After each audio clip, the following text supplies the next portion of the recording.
Республика выбирает самую созидательную семью. Победители получат сертификат на автомобиль. Сейчас проходит очередной этап конкурса «Бери пример». Комиссия определила 10 финалистов. Всех мы покажем на нашем телеканале в эфире новостей.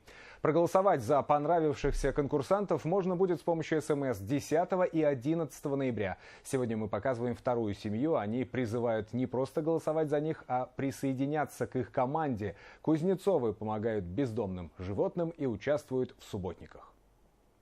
Она у нас парализованная, ножки не работают, ей обязательно нужно разминать ручки, потому что она передвигается только с помощью их. Безногих и безглазых Кузнецовы выхаживают и отдают в добрые руки. Говорят, животных нужно спасать не только с городских улиц, а ехать за питомцами на садовые участки. Кошки и собаки, брошенные после дачного сезона, обречены на голодную смерть. Пусть у него один глазик, но он, когда смотрит с благодарностью, он понимает, что мы его спасли. Конечно, это удовольствие, это радость. Вообще, часть животных приносили дети.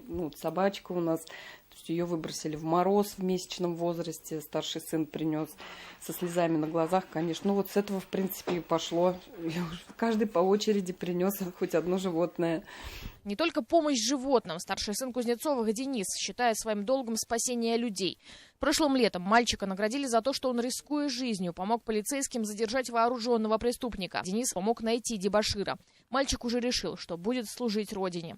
Сейчас готовится к поступлению в кадетский корпус и мечтает стать спецназовцем. Специальные задания дают, особые, тяжелее, чем обычные. И почему тебе хочется их выполнять так?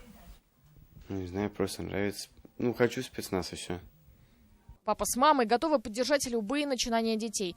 Планы на будущее они обсуждают, собираясь за большим столом. Так, например, на семейном совете было решено помогать приюту для собак «Доброта». Зимой они вместе строили будки для четвероногих. Обратились с помощью просто.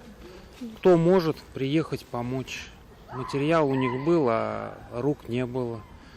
С инструментами приезжали, делали, собирали. Вместе они помогают и природе. Всей семьей несколько раз в год выезжают на субботники в заповедные зоны. Говорят, в этом году только они в национальном парке Аслыкуль собрали 60 мешков мусора. А еще участвовали в проекте по восстановлению борисовских печей. Кузнецовы призывают всех присоединяться к их эко-команде. Будьте с нами, измените свою жизнь, и тогда и вы услышите. Бери пример! Лилия Курбанова, Азат Ажбулатов, новости Уфа.